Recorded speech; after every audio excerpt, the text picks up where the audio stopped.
Welcome today to the Trudy Haynes Show, and welcome back Mike Tindler, who is now Dr.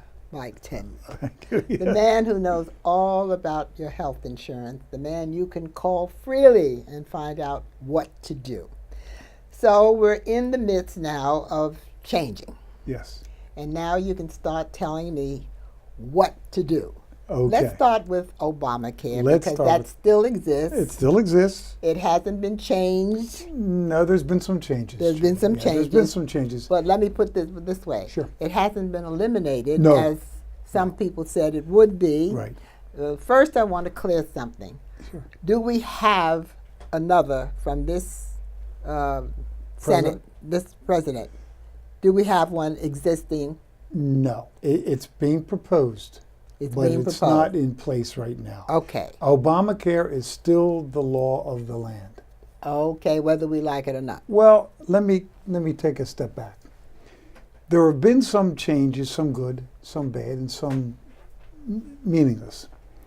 The good news is that open enrollment is still November 1st up and through January 31st. So Okay. open enrollment is still like it was, no change. You can apply this year if you have a special enrollment. A special enrollment means, excuse me, you've recently gotten married, or you just had a baby, or you adopted a youngster, or you lost your health care. You can apply for Obamacare almost immediately, okay? Now, here's the thing. Where the changes have come in is this. You now can opt out of Obamacare, where last year you had to take Obamacare. If you didn't take Obamacare, That's you got a right. penalty. Yeah. And that penalty was steep. It was $695 per person, or $350 for a child. Well, let's let it go. Yeah, let that go. Let it go. That's over. Now there's no penalty. So you can get in and out. You can opt out. Now, if you opt out, well, you can apply for private health insurance. Oh, so that's the new thing? Yes. Now, let me take a step back for Obamacare for 1 second. Obamacare now, you can take over state lines. What that means is if I'm living in Philadelphia and I'm visiting my youngster in college in Arizona or Ohio, wherever the case may be, and I get ill or sick, now I can use Obamacare anywhere. It doesn't have to stay just local. That's good. That's damn good. Yeah. Excuse me. That's all right. That's darn good. That's darn good. That's so good. Okay, there's my South Philly coming out. That's darn good. So if you opt out of Obamacare and you don't have to pay the penalty, you now can apply for private health care. But let me say this to you. You're going to see online on Google when you go to look for health care, you're going to see a lot of ads, a lot of Google ads for private health insurance. Your listeners have got to be very careful because you're going to see some ads that say $89 health insurance, $9 health insurance. Those plans, Trudy, are not major medical plans. Now, what does that mean? That means then that if someone has one of these Band-Aid type plans that are put together with a Band-Aid, they're not major medical. So they may cover your runny noses and they may cover your colds and they may cover a doctor's visit. But if you go into the hospital for something like like a heart attack, stroke, or cancer, you can find yourself in real trouble because they don't cover major medical issues. So you have to be very, very careful. So I say to everybody, go online to healthcare.gov. That's Obamacare, the Affordable Care Act. Okay. Now, be very careful because you're going to see a lot of private Google ads that say, go here for Obamacare, go here for Obamacare. Look for healthcare.gov. Okay. Or call you. Or call me, and I'll step you through it. And the reason I'm saying that to you is because I've been speaking to some of your folks here in the studio. And you have to realize that Obamacare is an income-based program.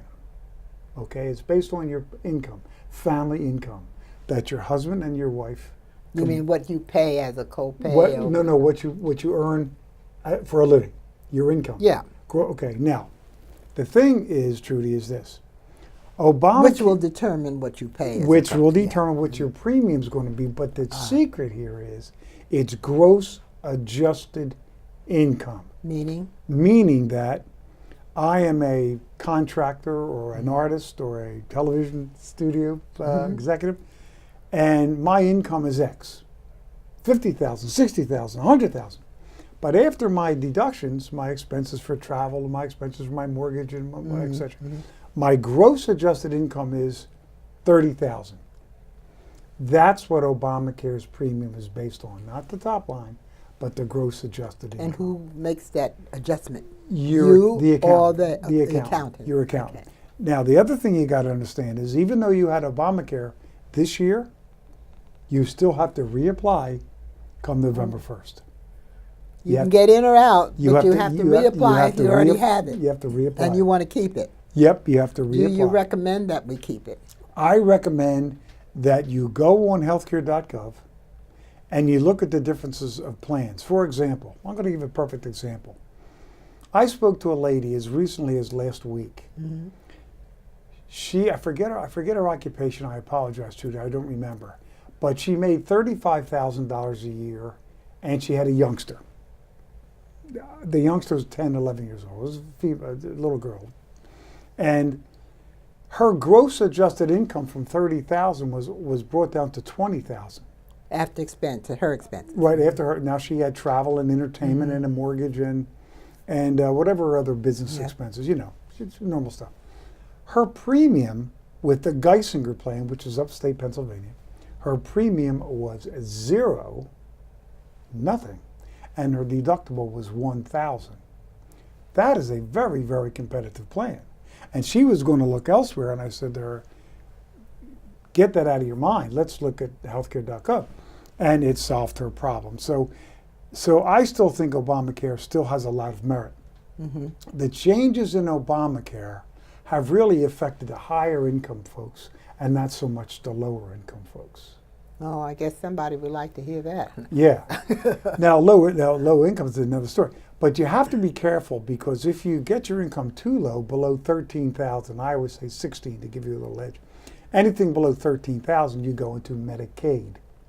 Medicaid is free health insurance. Okay. But you can't own your own home. You can't have any assets. A lot of restrictions. Any assets is big. And it's very difficult to find a doctor that's accepting Medicaid. So I always tell people, be careful. You can make your income gross adjusted, whatever your accountant tells you, but don't take it too low, because if you take it too low, you're going to get kicked out of Obamacare. All right. Now, you said people can call you. Yes, they can. So let's right away give them a source. My number is 717-745-8900. And you do not charge for the advice that you I do give. not. And he's a doctor. Yeah, not a medical doctor, so don't call me for a migraine or Viagra. I don't do it. I'm a PhD in business. Okay, and they can call you at any time. Call me, and that's true, because I've called them a lot of times. Yeah, you have. And you see, it gets to my cell phone. It'll go to my office, and it'll come right to my cell phone. But I always advise people, look, Obamacare's still there. Everybody thinks that it disappeared. It hasn't disappeared. You asked me a question, Trudy, and let me address it, if I may. What was proposed by this regime? They are proposing what is called association health care. Now, let me tell you what that means. You mean the Trump administration? Yes, the Trump administration. I shouldn't say regime. That's not fair. And I didn't mean it to be. Whether you know it or not, you are in association health care with your Medicare. Because you were an association. I'm assuming it's the Actors Guild or radio, television, something. Yes. So you're in an association plan for your Medicare. The president is proposing that if I'm a member of an association, Trial Lawyers Association, Left-Handed Paper Hangers Association, whatever that association may be, that group is a standalone group that can be used for actuarial purposes to determine what premiums would be. So if I'm in the Trial Lawyers Association, that means that there's healthy people in the association, there's sick people in the association, but there has to be 1 million trial lawyers. So that group then would be represented by an actuary who would say, here's the premiums for that association. So then you can be a member of the association and get association health care. It's a terrific idea. Trying to pull it off is not going to be easy. Oh, okay. But it's a great idea. Or you can form an association. Yes, that's a great question because it gets a little technical. Up until now, you could not create an association for purposes of only healthcare. Hmm. Isn't that interesting? So it's funny you say that. You couldn't do that. Now, I proposed association healthcare 5 years ago, but of course, there wasn't Obamacare wasn't there, and blah blah blah. Obamacare was in place, but it went in one ear and out the other. Association healthcare is a great idea. It's a great concept, but you have to be a member of an association, Yeah. Actors Guild or Something. plumbers. How about unions? Would they be Union would unions? qualify. In every union, there's an association. Okay. And that association will qualify for health care. Because like any other group, you got healthy people, you got sick people. Actuarially, you can determine what the premiums will be. And then the bad news is that every association would have to monitor and control their own health plan. They'd have to So- collect the premiums, etc. Today, at least we can leave people with some hope. Yes. Obamacare's still there, folks. Still there for you, healthcare.gov. Be very careful when you go on Google to make sure you're getting to the right place. Healthcare.gov. Keep away from all the other ones that are there. One other little question. Sure.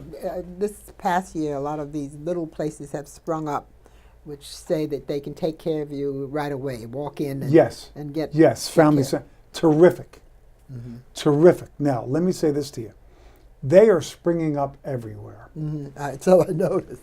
And I'll tell you, their customer service is terrific. The doctors are right there. I mean, they're very, very well run, very well organized, and give you great coverage. However, Okay. it's generally a $5 copay based on income to a maximum of $20. That does vary from state to state, but let's just talk locally here. The downside to it is it's not major medical coverage. It's solely for diagnosis. Almost like an emergency. Well, blood tests, those kinds of Those things. kind of things. If you don't have health insurance and you go into the hospital, that's a whole different ballgame.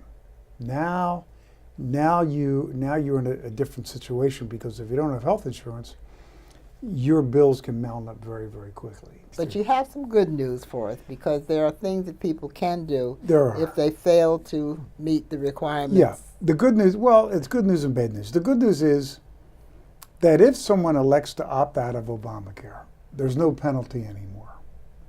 Where last year there was quite an extensive penalty.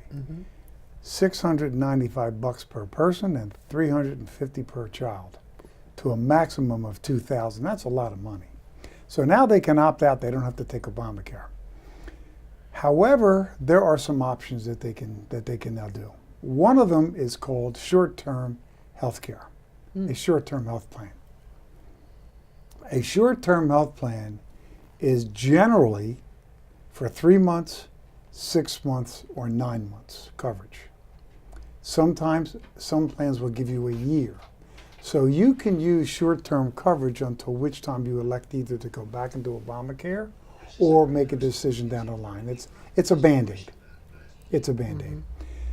But what's neat about it is if you have short-term coverage, you can insure your spouse. You don't have to insure yourself. So let's say your husband's a contractor and he's afraid he's going to get hurt. You can insure him and you don't have to insure yourself. The other option is you can apply for plans that are specifically for accident and injury. So your spouse, Trudy, is a hard-working truck driver.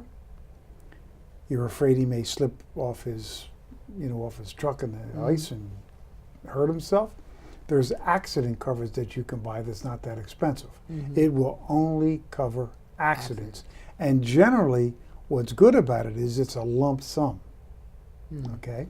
Number 2, or number 3 really, you can buy coverage that is specific for heart attack, cancer, and stroke. You can buy an independent plan that will give you a lump sum dollar amount upon diagnosis.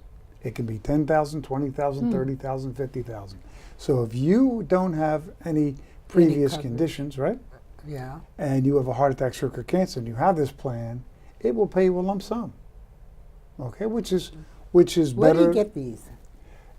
Online, when you go on Google and you look up health insurance or health care or accident plans, they'll all pop up. believe me, they're going to pop up everywhere. Even if you go on there looking for healthcare.gov, there's going to be 10, 15 of them that are going to pop up. So you won't have to look very hard, okay? But you have to be careful because they're not inpatient coverage. Now, the short-term medical plan is really, it's not a major medical plan, Trudy. When I say major medical, we have to understand, major medical means it's going to cover somebody for pre-existing conditions, okay? Which they don't. Which they don't. And number two, it's going to cover them up to unlimited amounts. So you go into the hospital and you have a horrible scenario, cancer, stroke, whatever the case may be. That unlimited amount could be 10, 15, 20, 30 million dollars, whatever that may be, and you're covered under a major medical plan. The other options are, there are other plans out there that you will see online that will say health insurance, $89. You don't have much faith in those. I have no faith in those. They are put together with rubber bands and a bubble gum, and they're not major medical coverage, and they're an underwritten plan, which means if you have a pre-existing condition, you're out of luck. You're out of luck. So Obamacare then seems to be still the number one option. Yeah, but you didn't take that. So what alternative do you have? Those are the options. You can have the short-term medical. Okay. You can have these other non-major medical plans, and of course you can have the accident plan or the critical illness plan. Well, what about health centers? And Now, when I was coming up, there were a lot of health centers. Man, I want to tell you, that is new wave rock and roll. They're popping up all over, and I have not had one person, even the lady in your studio we talked to, right, had anything bad to say about those centers. They are progressive, they are modern, their technology is up to date, their customer service is second to none. They will cover you for, you don't even need an appointment, Trudy. You don't even need an Well, appointment. why are people stubbing their noses up at health centers? Well, I'll tell you, it's like people put their nose up for a buffet. You know, they don't want to go to a buffet, they'd rather go to Del Fresco's, right? Well, maybe you can't go to Del Fresco's, right? Let me ask you this. Yeah. Is there a limit of income, first of all? There is a limit. I right. apologize. It varies from county to county. Okay. However, the maximum one will pay will be $20. Now, that when you say $20, you mean for Copay. a visit? Copay, yes. Copay. Yeah. So it's anywhere from 0 to 20, and that's all. $5 to $20. $5 to $20, Yeah. just to walk in and say, Help cover me. me, help me. Help me. I need a mammogram. I need a pap smear. I need you to my tonsils or whatever the case may be. I have a sore throat. Here's my youngster. My youngster may have a broken arm. What do we do? They will steer you and guide you to where you have to go. They're terrific. They are terrific. Are they better than these little health centers that have grown in the last couple of years? These are the health centers that have grown. Those health centers have now blossomed into these centers. They've started as one little idea, and now they're blossoming all over. So this is what you recommend? I highly recommend it. If you don't have health coverage, or even if you do have health coverage, they're terrific. Now, they're not inpatient coverage. They're not going to cover you if you go into the hospital for a major medical. That they're not going to do. But they will guide you, they will steer you, and sometimes they'll even hold your hand and take you to a facility to get you signed Attended. in. Yeah, yeah. So this is almost better than going to the emergency room. Well, that's a very interesting thing you said, because that's how these things sprung up. Because people going to the emergency room, you're talking about the hospital would say, oh, yeah. Oh, I can't, Now whoa, you wait long. Yeah, hey, this isn't a doctor's office, right? This is an emergency room. So yeah, these sprung up in lieu of that dilemma. Of that So you enigma. think they're well I think they're terrific. guarded and I attended? am wholeheartedly a believer. Now, I'm also going to say, this is my own personal opinion. I'm not big on those non-major medical health plans, because they don't cover you for inpatient coverage up to X amount of dollars. They're underwritten plans, meaning you have a pre-existing condition, you're out of luck. The short-term major medical plans are just that. They're short-term. And I shouldn't say major medical, they're short-term health plans. They're not major medical. The only major medical coverage you can get right now would be through the Blues, through Geisinger, through Aetna, through UPMC, through the big name players. What about Humana? Humana. Humana is primarily a Medicare player, but they do have an under 65 coverage. But Cigna? Cigna is a major medical, is a group Medicare player. But only for people in the group, such as yourself. Medicare. You can't get into Cigna. But Blue Cross is still out there. Blue Cross is still out there. They do a heck. They're still the major player here. AARP, do they offer? AARP is primarily a Medicare provider. AARP is nothing more than a large insurance broker. That's what they are. They do Medicare, and they do it through United Healthcare, what they used to call Golden Rule. But that's not for this conversation. That's a whole other conversation. But the point is, Obamacare is still there. If you opt out of Obamacare, you have to realize that if you have a pre-existing condition, you're in a real dilemma. You're in a real dilemma. Better call you. You better call me. What's your number? 717-745-8900. And I'll be able to steer you in the right direction. The name is Dr. Mike Tindler. Now, that's not a medical doctor. I can't give you Viagra or migraine. He knows his stuff, folks. And the nice thing about it, he doesn't charge you a dime, but he gives you the real McCoy. Yep, I'll tell you exactly where to go and how you can get what you need to get. It's always a pleasure to have you. Dearest, I love seeing you all the time. Thank you. Thank you. Thank you.